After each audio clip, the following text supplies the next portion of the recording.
Big time scoring performances and highlights everywhere. RYZE Hoops Live Showcase II absolutely rocked the Champion Center. On the heels of that busy weekend at LakePoint Sports, I'm Cory McCartney, joined by RYZE Hoops Dan McDonald and Carter Wilson as we discuss the best of the showcase.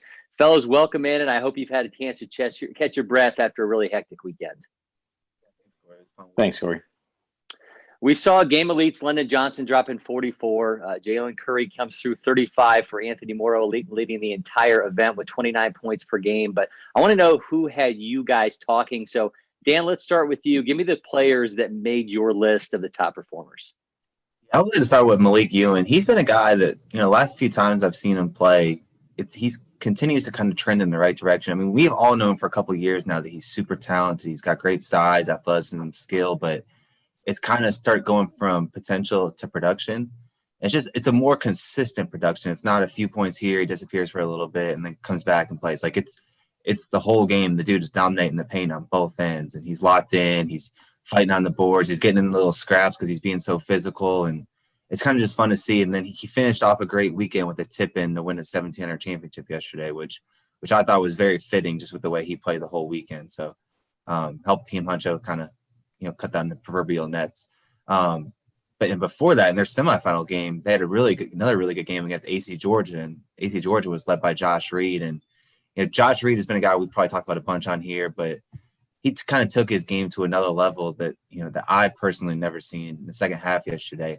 Finished the game around, I think, just under 30 points, but in the second half, Josh Fulton, AC Georgia, probably their second best player, went down with an ankle injury. So in a tough game, they were kind of just couldn't quite get over the hump, but they were always kind of hanging around. And Josh played a big role in just making all these clutch shots and deep threes and ones.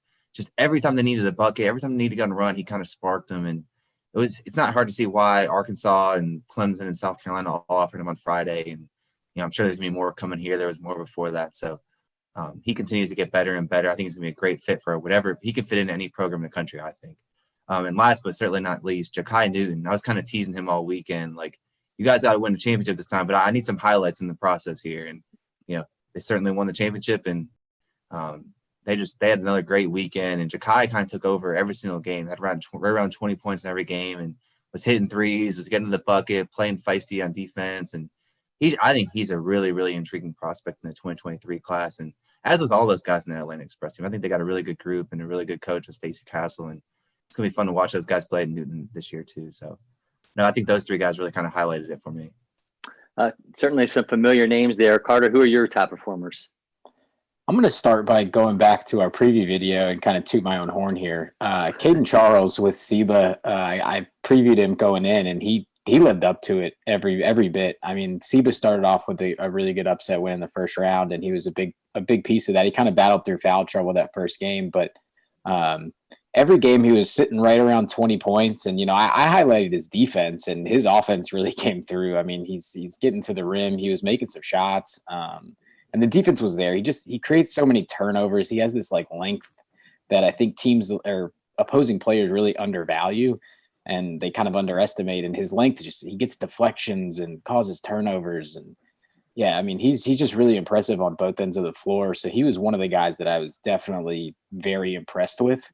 Another guy, Jelani Hamilton with AOT, was incredible all week scoring the ball. I mean, 20 plus points. You're talking about pretty much every game, and getting to the rim, making shots. And as a 2023 playing up, I mean, his size and as a combo guard, about 6'5", and can do a little bit of everything. He's going to be a guy that high majors are definitely going to come calling for. I mean, just with that size and kind of being that versatile and that skill set, being a true two-way guard, I think is going to be really valuable for him going forward.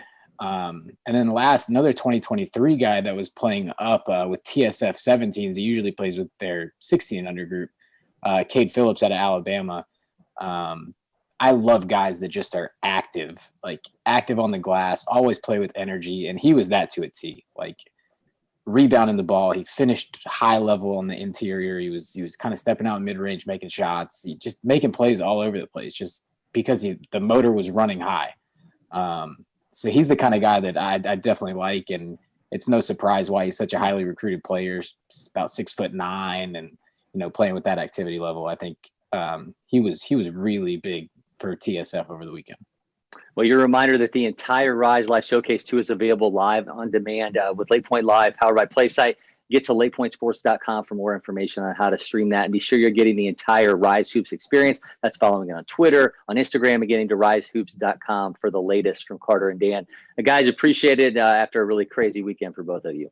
Yeah, thanks, Cory. Thanks, Cory.